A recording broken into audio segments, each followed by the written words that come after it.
요한복음 제1장 29절 오늘 본문의 말씀을 다시 한번 크게 봉독을 합니다. 시작.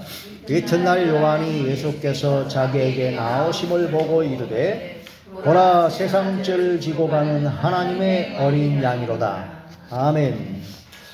오늘부터 이제 일주일 동안이 8일까지 고난주간입니다. 고난주간이어가지고 예수님께서 십자가에 못 박혀 돌아가신 그 대속의 의미를 깊이 묵상하고 주님 가신 그 길을 우리도 가야 되겠죠. 그런 믿음으로 나아가는 시간이어서 오늘은 이제 오늘 말씀의 제목이 어린 양 예수 그리스도라는 말씀의 제목으로 은혜를 나누고자 합니다. 예수님은 만왕의 왕이요 만주의 주가 되시고 빌립보서에 보면 근본 하나님의 본체라고 했습니다. 전능하신 요한복음 1장에 보면 예수님은 말씀 하나님이에요. 그 말씀이 육신이 되어 이 땅에 거하신 말씀 하나님이십니다. 그런데 그분이 바로 어린 양으로서 이 땅에 오셨다. 어린 양이다라는 얘기는요, 희생제물로 오셨다는 겁니다. 속죄제물, 화목제물, 희생제물로 예수님께서 오신 것입니다. 구약의 성막에서 이제 번제를 드릴 때 보면요, 우리가 집에서 길리운 양 중에서 제일 좋은 양으로 자기가 끌고 와요. 데리고 와가지고, 그래가지고 내가 지은 죄를 이 양에게 전갈시킵니다. 전갈시켰더니 어떻게 하냐면 자기가 끌고 온 양을 머리에 안수해요. 머리에 내가 안수하고 제가 이러이러한 죄를 졌습니다 하고 용서해 주시옵소서 하고 기도를 하면 내 죄가 이 양한테 전가가 되는 겁니다. 그러고 나서 칼을 뽑아서 먼저 목을 찌릅니다. 목을 찔러서 피가 다 쏟잖아요. 그 다음에 죽잖아요. 그런 가죽을 벗깁니다. 그 다음에 배를 가르고 내장과 그걸 다 긁어내고 그 다음에 각을 닦습니다. 그러고 나서 나무 위에, 번제단 위에 나무 위에 이렇게 올려놓자 그러면 불이 납니다. 그래서 완전히 불태워지는 게 바로 번제라고 합니다. 번제. 그래서 속죄제를 드린다고 그러죠. 속죄제.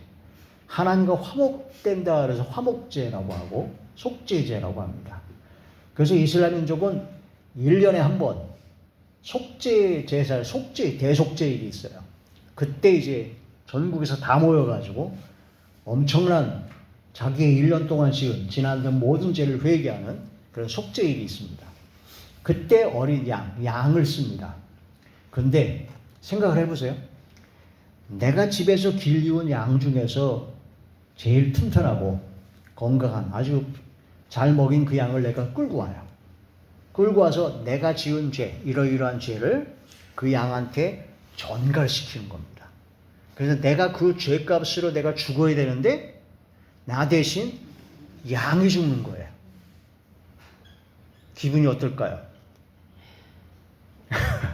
네?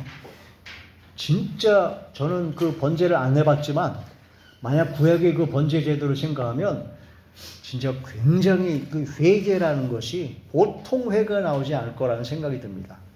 그래서 내가 머리에 안수하고 제사장이 잡아주는 게 아니에요. 내가 칼을 뽑아서 내 양을 찔러서 죽여야 됩니다. 그리고 그 양을 가죽을 벗겨내야 됩니다. 그리고 불태워야 돼요. 그것을 내가 하는 겁니다. 그러면서 얼마나 회개를 많이 하겠어요. 내가 지은 죄값의 복은 내가 받아야 되는데 이 어린 양이 받는다. 그러니까 진짜 속죄일의 그 번제 제소를 통해서 하나님 앞에 진짜 통회하고 자복하는 엄청난 회개 역사가 있었다고 봅니다. 회개가 있었을까요? 없었을까요? 굉장히 있습니다. 그렇죠? 그런데 그 드리는 속죄제물, 번제물, 희생제물, 화목제물로 그 제물로 예수님께서 오신 겁니다. 예수님께서. 그 구약의 제사제도는 그 우리의 모든 죄를 완전히 벗길 수가 없어요. 그래서 계속 매년마다 또 번제를 부리고 계속 하나님께 속죄제물을 드렸는데 예수님께서 한 단번에 죽으심으로써 영원한 속죄를 이루셨습니다. 예수님은 흠도 티도 모든 것이 없는 완전한 그 무결한 흠없는 제물로서 우리 온 인류의 죄를 대신 속죄하기 위해서 십자가를 지신 겁니다. 예수님께서 십자가 지신 것이 누구 때문이라고요? 나 때문입니다. 그가 찔림은 우리의 허물 때문이요. 그가 상함은 우리의 죄악 때문이요. 그가 징계를 받음으로 우리가 평화를 누리고 그가 채찍에 맞음으로 우리가 나음을 입었도다. 이게 믿어질 때 내 죄가 주님께로 전가가 되는 겁니다. 안수해가지고 죄가 전가되듯이 안수하는 것이 아니라 예수님의 그 대속의 의미와 십자가 사건이 바로 나 때문에 돌아가셨다는 것이 그게 마음에 믿어지면 죄가 옮겨지는 겁니다. 그게 믿어지십니까? 그게 믿어져야 됩니다. 내가 믿으려고 해서 믿는 게 아니라 성령의 역사로 믿어져야 됩니다. 성령 역사. 예수님께서 고난주간을 통해 이번 금요일 성금요일 때 이제 십자가에 못 박히셨잖아요. 그때 이제 끌고 갑니다. 끌고 가서 로마 군병들이 채찍질을 해요. 채찍의 끝에는 납덩어리가 있어요. 그래서 그걸로 한번 치면은 살점이 뚝뚝 떨어져나갑니다. 그 전날부터 채찍에 맞고 뺨을 맞고 침을 뱉고 온갖 멸시와 조롱을 다 받아요. 그래서 그 다음에 금요일 아침 오전 9시에 십자가에 못 박히셨는데 그때 골고다 언덕을 걸어가는데 예수님이 너무 힘들어서 못 올라가요. 그래서 구레네 시몬이 대신 지고 가잖아요. 그래가지고 십자가에 못 박힐 때 오전 9시입니다. 9시부터 오후 3시까지 6시간 동안 물과 피를 다 쏟으셨습니다. 머리에는 가시면류관을 통해서 온몸이 피가 다 적어졌죠. 옆구리는 창으로 찔렸어요. 그리고 또한 양팔, 양다리, 다리는 이렇게 폭에서 대못을 3개를 박았습니다. 그래서 십자가에서 6시간 동안 가장 인간이 받을 수 있는 가장 큰 고통을 받으시고 십자가에 못 박혀 돌아가셨습니다. 그게 누구 때문이라고요? 나 때문입니다. 내가 지은 죄 때문에. 우린 죄가 크게 3가지가 있더랬어요. 원죄, 아담과 하의 원죄, 그 다음에 조상의 유전죄, 그 다음에 내가 스스로 짓는 자범죄라고 합니다. 자범죄. 그래서 예수님께서 십자가에 못 박혀 돌아가신 그 모든 것이 바로 나의 죄 때문에 돌아가셨다라는 것이 마음으로 믿어지면 죄사함을 받습니다. 그게 믿어져야 됩니다. 자, 그게 진짜 믿어지면 어떤 현상이 일어날까요? 구원파, 그게 믿어졌대요. 기쁘대요. 그래가지고 회개하면은 안 믿어지는 거니까 회개할 필요가 없대요. 그게 구원파입니다. 그래서 이단이죠.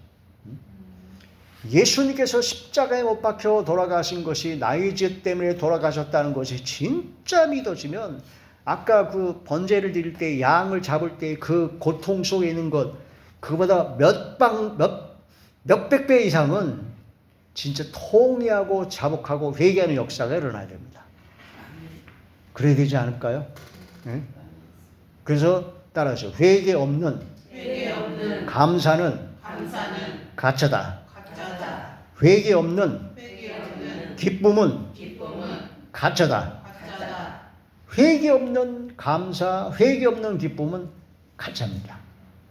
회개해야 하나님께 용서를 받죠. 용서를 받아야 그게 감사지.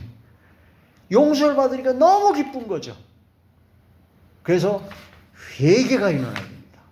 회개는요, 마음과 생각을 돌이키는 겁니다. 세상을 향한 것을 돌이키고 이제 주님께 나아가는 거죠. 말과 행동이 고쳐지는 겁니다. 회개는 마음과 생각이 돌이킨다 그래가지고 눈물 콧물 다 흘리고 그것만 한다고 회개가 아니에요. 그러고 나서 말이 고쳐져야 되고 행동이 고쳐져야 돼요. 그게 회개에 합당한 열매를 맺는 거죠. 그래서 진정 하나님 앞에 통회하고 자복하고 회개하는 회개의 역사가, 성령의 역사가 나타나야 됩니다. 그래야 진짜 구원받은 하나님의 자녀요. 그때부터 놀라운 기적의 은혜가 시작됩니다.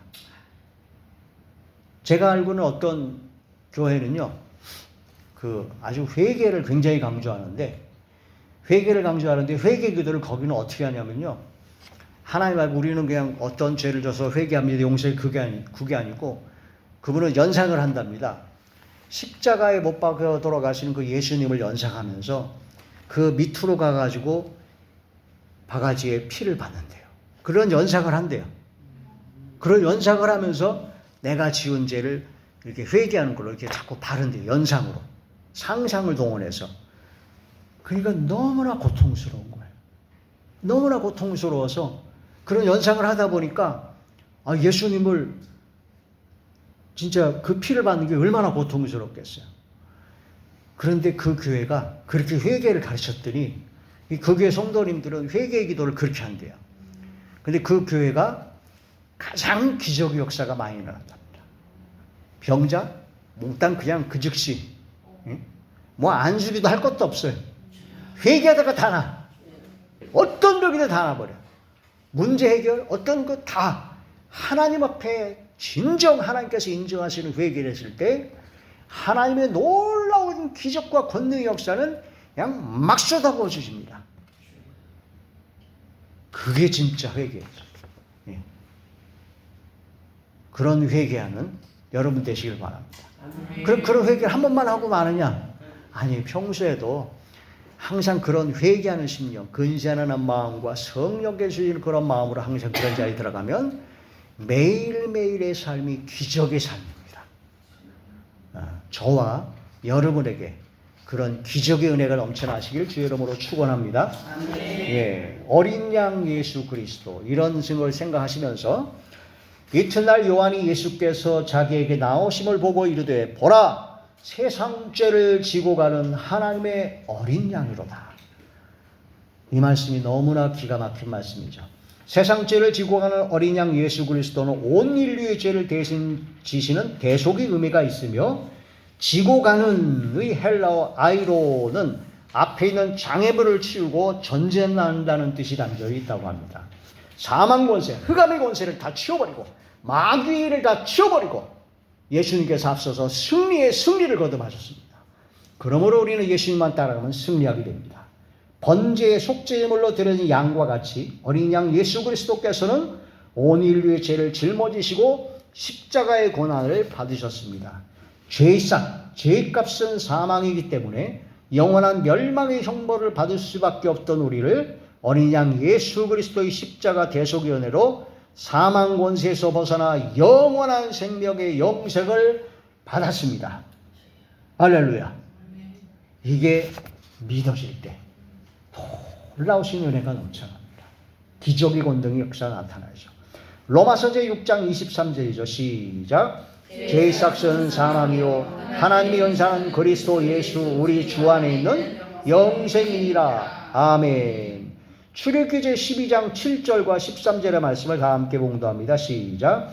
그 피를 양을 먹을 집 좌우 문설주와 임방에 바르고 내가 애굽 땅을 칠 때에 그 피가 너희가 사는 집에 있어서 너희를 위하여 표적이 될지라. 내가 피를 볼 때 너희를 넘어가리니 재앙이 너희에게 내려 멸하지 아니하리라. 이스라엘 민족이 애굽에서 430년 동안 종살을 하다가 하나님께서 모세를 통해서 건져주실 때 10가지 재앙을 내렸습니다. 그 중에 마지막 10번째 재앙이 애굽 나라의 왕부터 시작해서 짐승의 가축의 새끼까지 장자, 첫 번째 건 다 죽여버리는 장자 재앙입니다. 장자를 주는 재앙은 그 멸망의 천사를 보냈을 때 그때 이스라엘 민족에서는 그것을 피할 수 있는, 재앙을 피할 수 있는 방법을 알려줬습니다. 미리 알려줬어요. 그게 뭐냐? 양을 잡아서 그 피를 좌우 임봉과 문설주에 바르면 그 피를 보는 집마다 넘어갑니다. 재앙이 넘어가요. 장자를 죽이는 재앙이 하나도 안 되고 나머지는 싹 다 죽었습니다. 그런 것이 바로 그때 그 피를 바른다. 그 의미가 바로 예수님을 상징합니다. 그래서 우리는 예수님의 피를 발라야 됩니다. 따라하죠. 머리에 생각에, 마음에. 예. 우리의 머리와 마음과 생각에 예수 피를 발라야 된다는 거죠. 예수님의 피를 바른다.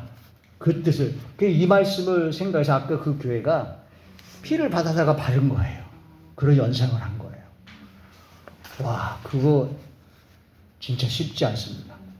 진짜 회개가 이제 제대로 나옵니다. 이게 바로 6월절 어린 양의 피죠. 어린 양. 자, 히브리서 9장 12절 시작. 염소와 송아지의 피로 하지 아니하고 오직 자기의 피로 영원한 속죄를 이루사 단번에 성소에 들어가셨느니라. 아멘. 성막에 가면요, 지성소와 성소, 지성소 그 사이에 휘장이 있었어요. 휘장. 그 휘장이 있었는데 그 휘장은 아무나 못 들어갔어요.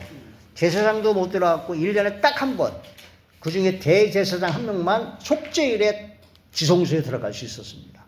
안 그러면 다 죽었어요. 그런데 예수님께서 십자가에 못 박혀 돌아가실 때 그때 그 휘장이 위에서부터 아래까지 갈라져 찢어졌습니다. 휘장이 열렸어요. 그 새로운 살 길을 열어주셨다 하는 바로 말씀이죠. 바로 영원한 속죄를 이루어서 성소에 들어가셨다. 우리가 주님 앞에 나아갈 수 있는 길을 열어주신 겁니다. 새로운 살 길을 열어주신 겁니다. 할렐루야. 너무나 감사하죠. 이게 믿어질 때 진정한 회개가 나오고, 진정한 회개가 나왔을 때 하나님의 무한 광대하신 은혜와 사랑의 긍휼하심으로 용서함을 받게 되고, 그 용서를 받으니까 너무너무나 감사하고 기쁘고, 그 다음에 뭐가 생기냐면 결단을 하게 됩니다. 뭐 하게 된다고요? 어떻게 결단할까요? 이전 것은 지나갔으니 보라 새 것이 되었다는 것처럼 내가 이제는 이렇게 살지 않겠다. 담대한 믿음의 결단이 필요하고, 이제 하나님의 뜻대로 살겠습니다. 내 주님 대신 난 주님의 뜻대로, 주님께서 원하신 대로 살겠습니다는 단호한 결단이 생깁니다. 그래서 순종합니다. 근데 순종하다 보면 또 이제 마귀와 환경과 여러 가지가 또 해서 넘어지고 자빠지죠. 그러나 다시 또 십자가 밑에 나아가 주님 부여잡고 회개하고 다시 신받아가지고 다시 또 나가는 겁니다. 그게 신앙생활이요 성화라고 합니다. 여러분의 신앙과 삶이 미란 가운데 하나님의 놀라운 기적의 은혜를 베푸는 받는 여러분 되시길 바랍니다. 아멘. 자, 베드로전서 1장 18절에서 20절이죠. 시작. 너희가 알거니와 너희 조상이 물려준 헛된 행실에서 대속함을 받은 것은 은이나 금같이 없을 것으로 된 것이 아니요 오직 흠없고 점없는 어린 양 같은 그리스도의 보배로운 피로 된 것이라. 그가 창세전부터 미리 알던 바 되신 이나 이 말세에 너희를 위하여 나타내신 바 되었으니. 아멘. 흠없고 점없는 어린 양 같은 그리스도의 보배로운 피. 그래서 보혈이라고 합니다. 보혈. 주님의 보혈의 피로 우리 죄 사함이 되었습니다. 이것이 믿어짐입니다. 믿어지면 회개, 감사, 기쁨, 결단, 순종이 그냥 도미노처럼 이루어집니다. 따라하죠. 믿어지면 회개, 감사, 기쁨, 결단, 순종. 이게 한꺼번에 오는 경우도 있고 그대로 연속적으로 오는 경우도 있고. 근데 회개 없는 것은 다 가짜입니다. 회개 없는 건 무조건 가짜예요. 회개를 강조 안 한다? 2단 사유입니다. 하나님의 말씀은 회개 시작해서 회개로 끝난다고 해도 과언이 아니에요. 왜냐? 내가 지은 죄가 얼마나 많습니까? 내가 예수님 믿고 구원받았고 내가 신앙생활 열심히 한다고 죄를 안 져요? 하루에도 수십 번씩 죄를 짓는 게 인간이에요. 내가 스스로 짓는 죄가 크게 4가지가 있다고 했어요. 마음으로 짓는 죄, 생각으로 짓는 죄, 말로 짓는 죄, 행동으로 짓는 죄가 있어요. 알고도 짓는 죄도 있고 모르고 짓는 죄도 있고, 이건 뭐 상상할 수 없죠. 조상의 유전죄는 얼마나 많습니까? 조상으로부터 부모님부터 유전되어진 성격, 뭐 체질 그런 거 다 유전이 되는데요. 영적인 것도 다 유전이 됩니다. 이걸 깨닫게 되면 회개할 것 투성입니다. 그래서 하나님의 말씀을 보고 깨닫고 하나님의 말씀의 은혜를 받으면 받을수록 회개가 나옵니다. 성경 말씀을 막 몇천 구절을 외우고 성경 말씀 은혜를 무지하게 받았고 성경 말씀을 줄줄줄 외우는데 회개가 안 나온다고요? 가짜입니다. 가짜입니다. 김일성 종합대회에서 성경을 다 외운대요. 가짜입니다. 하나님의 말씀이 깨달아지면 하나님의 말씀을 많이 깨달으면 깨달을수록 회개할 수밖에 없어요. 그래서 하나님의 말씀을 통해서 죄를 깨달아 회개 기도하고 그래서 말씀과 기도로 거룩해진다는 말씀이 됩니다. 할렐루야. 네. 사도 바울이 그랬잖아요. 말년에 사도 바울이 내가 하나님의 말씀을 깊이 깨닫고 은혜 받은 로마서의 빌레몬서 무려 10세원을 받아 쓴 사도 바울이 나는 죄인 중에 괴수다 라고 본인을 소개합니다. 나는 날마다 죽노라. 내가 나를 쳐서 복종케 하면 하나님 앞에 항상 근신하고 그렇게 나 자신 자리에 들여줘. 선지를 생각하면 넘어질까 조심하라. 근데 요즘은 많은 사람들이 착각을 하는 경우가 조금 은혜 받으면 어깨가 너무 올라갔어요. 큰일 납니다. 따라하시오. 교만, 오만, 거만, 자만, 자고, 자금. 교만의 육청제를 잡아야 됩니다. 자고, 자기 스스로 높아지는 것이요. 자금, 자기 자랑하는 것이요. 오만, 오만한 자리에 자리 앉지 하고. 거만, 남의 말 안 듣습니다. 충고나 조언을 절대 안 듣습니다. 자신만만하고 허세를 부리지만 자만합니다. 그런 교만은 멸망의 패망의 선봉이라는 말씀이죠. 자, 이사야 제 53장 5절입니다. 시작. 그가 찔림은 우리의 허물 때문이요 그가 상함은 우리의 죄악 때문이라. 그가 징계를 받음으로 우리는 평화를 누리고 그가 채찍에 맞음으로 우리는 나음을 받았도다. 아멘. 아멘. 자, 골로새서 제 1장 20절에서 23절입니다. 시작. 그의 십자가의 피로 화평을 이루사 만물 곧 땅에 있는 것들이나 하늘에 있는 것들이 그로 말미암아 자기와 화목하게 되기를 기뻐하심이라. 만일 너희가 믿음에 거하고 터위에 굳게 서서 너희 들은 바 복음의 소망에서 흔들리지 아니하면 그리하리라. 이 복음은 천하 만민에게 전파되는데요 나 바울은 이 복음의 일꾼이 되었노라. 아멘. 예수님의 십자가 대속의 의미가 깨라지고 믿어져서 예수님의 보혈로 죄사함의 은혜를 받았다면 회개, 감사, 기쁨, 결단, 순종의 변화가 삶에 이루어집니다. 아멘. 아멘. 이게 바로 십자가의 도, 십자가의 길, 주님 가신 길을 가는 거죠. 고린도전서 1장 18절 시작. 십자가의 도가 멸망하는 자들에게는 미련한 것이요 구원을 받는 우리에게는 하나님의 능력이라. 주님과 함께 자기 십자가를 지고 주님 가신 길을 가는 우리 모두가 되기를 주의 이름으로 축복합니다. 기도드리겠습니다.